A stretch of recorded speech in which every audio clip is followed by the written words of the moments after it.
This is an ABC News special report. Now reporting, George Stephanopoulos.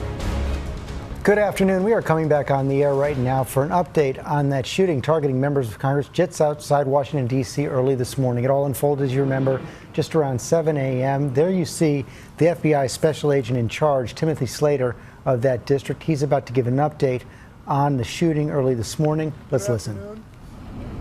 Hello, again, my name is Timothy Slater. I'm the special agent in charge of the FBI's Washington field office, and I'm here to provide an investigative update on the shooting that occurred this morning. I would like to thank the Alexandria Police Department, U.S. Capitol Police, and medical response teams who responded to the scene this morning for their quick and decisive actions, actually saving lives. I remind you that this is an active investigation and details continue to unfold.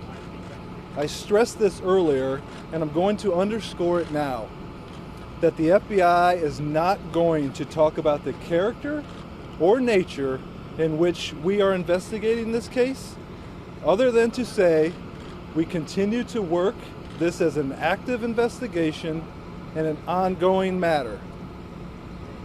There has been some confusion about the injuries involved. Our statement sent out earlier today, this afternoon actually, identified the number of victims and their injuries. Let me just review that quickly for you. 5 individuals were shot: a congressman, a United States Capitol Police officer, a congressional staffer, a lobbyist, and the subject. An additional 2 individuals, a congressman and a Capitol Police officer, attained secondary injuries at the scene and were transported to local hospitals and treated.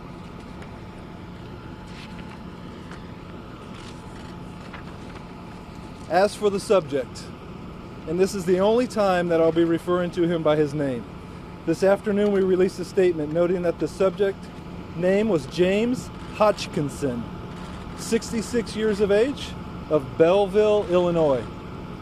He succumbed to his injuries at the hospital, and the D.C. medical examiner has issued the cause of death as multiple gunshot wounds to the torso. The FBI has issued a seeking information poster identifying the shooter, and it can be found at www.fbi.gov.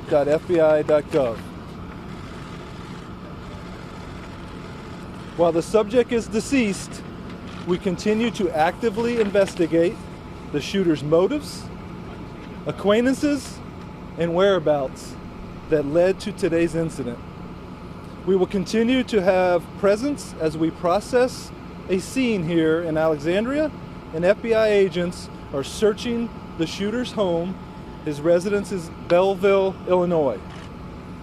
The subject's vehicle was located on scene and has been swept by Alexandria PD and the ATF, and we will be processing with our FBI evidence recovery team as well. Obviously, we are looking to glean what we can from the contents regarding his electrical devices that he owned. Law enforcement has reason to believe that the shooter has been in Alexandria, Virginia area since March of this year. The FBI has issued, again, seeking information poster that is located on our website, asking the public to come forward with information on the shooter. To the local Alexandria community, we believe that the shooter has been leaving out of his vehicle in the vicinity of East Monroe Street, therefore asking you to report any interactions that you may have had with him.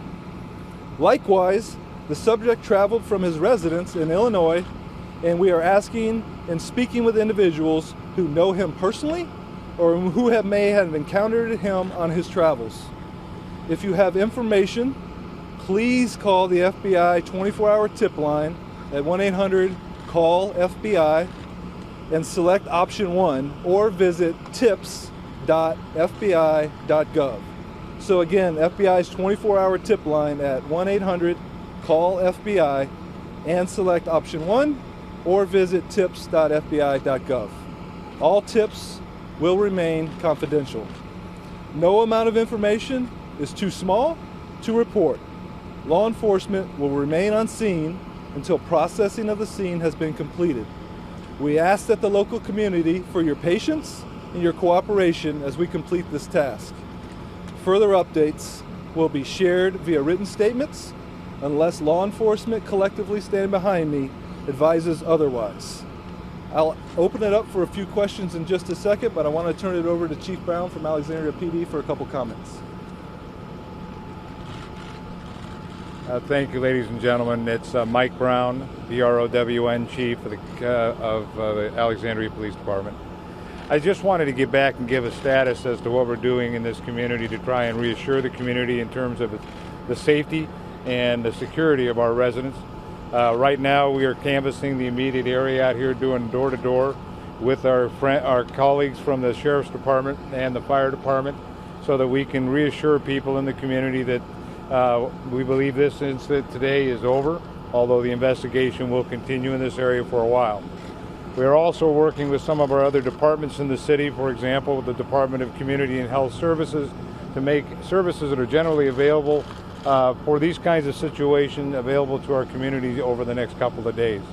We care very much about our residents and the people that come to visit us in this city, and we're doing everything we can to reassure them that this is a safe community and that your government and your public safety personnel care deeply about it. That said, you'll see a lot of law enforcement and fire personnel working this area trying to reassure them of such. So I thank you for that, and as a part of the department, we will continue to work with the FBI and as they move forward on their investigation. Thank you very much. Special Agent Slater, did he have a vendetta against Republicans? I have no comment on that. Do you know whose shots brought him down? It was a multiple local law enforcement response, so I do not know at this time. Was it both the Capitol Police and the Alexandria who responded and shot him? I'm not going to comment on exactly who it was. It was multiple local Can you agencies. talk about your release about the weapons? Can you give us a little idea of what you're trying to run down on the weapons? The only comment I'll make about weapons is one handgun and one rifle. And what are you trying to learn about them? Where they came from, who bought them, how he acquired them, all the logical investigative leads. St. Clair County officers interacted with him in March in Illinois. Was it shortly after that that he came here? Because you say he's been here since March. We believe he has been here since March, so I'm not going to comment on the specifics of that. Ma'am? Was the Capitol Police officer shot in the original round of gunfire or when the exchange of gunfire? I'm not exactly sure on that, ma'am. Don't have a comment on that. Is there anything about Sir? his location, for people who may have seen him, is there anything that you can say about what he was doing in these couple months that may help jog people's recollection of where they may have seen him, what he's been doing? No, that's what we're really asking the public to help us with, because we're just not sure at this time. Have you spoken to his wife? I'm not going to comment on that. It's a part of the active investigation. Contact or any kind of, was he on the radar of justice here in Illinois? So I'm not going to comment on that either. So really, we're exploring all angles, and we're not going to be limited by, we'll let the facts take us where it goes. And there we have the update there from the FBI Special Agent in charge in Washington, D.C., Timothy Slater, also the Alexandria Police Chief, Michael Brown, giving an update on that shooting early this morning targeting members of Congress in Alexandria, Virginia, clearing up some of the details of the shooting from earlier in the day. I want to bring in our correspondent, starting with David Curley on the scene there in Alexandria. One of the things he did clear up, David, 4 people shot by the attacker, including Congressman Steve Scalise, who's in critical condition right now. The attacker brought down by a combination of the local Alexandria police and perhaps the Capitol police, and 2 others were injured on the scene in other ways, but were not shot. And one of the things that everyone has been emphasizing today, this could have been so much worse had the security detail not been there, had the Alexandria police not gotten there so quickly. Absolutely, and we're getting a very clear picture of that, George. There were 2 other injuries, too. One of the Capitol Police officers was not shot, but injured and has been released from the hospital. Another person was injured, too. You're seeing over my shoulder for the first time, this is the baseball field where this happened. And if you can take a look, you're seeing home plate back there. So to my right, or your right, is the first baseline where the shooters started shooting.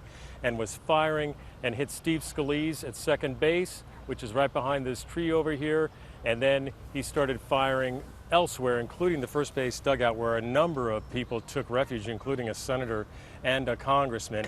And right now out here, George, are still agents picking up casings. Some of the folks who we talked to, the witnesses, say they thought it could have been 50 shots or more. So the work continues here. I can actually see a couple of agents still working there along the first base side of what was the scene of panic and horror this morning when this shooter started firing from that semi-automatic rifle. George? Yeah, so many of those members of Congress seem to be sitting ducks inside that dugout. Also learning more about the shooter right now, as they did confirm James Hodgkinson, 66 years old, out of Belleville, Illinois, but had been living in Alexandria, Virginia since March, apparently out of his vehicle. And there's the poster that FBI has just asked to be put up, asking people in the area for more information, any encounters they had with Mr. Hodgkinson over the last couple months. Want to bring in Pierre Thomas, our senior justice correspondent, for more on this right now, tracking more details about the weapons he had, a rifle and a handgun. FBI agent in charge was asked directly, did he have a vendetta against Republicans?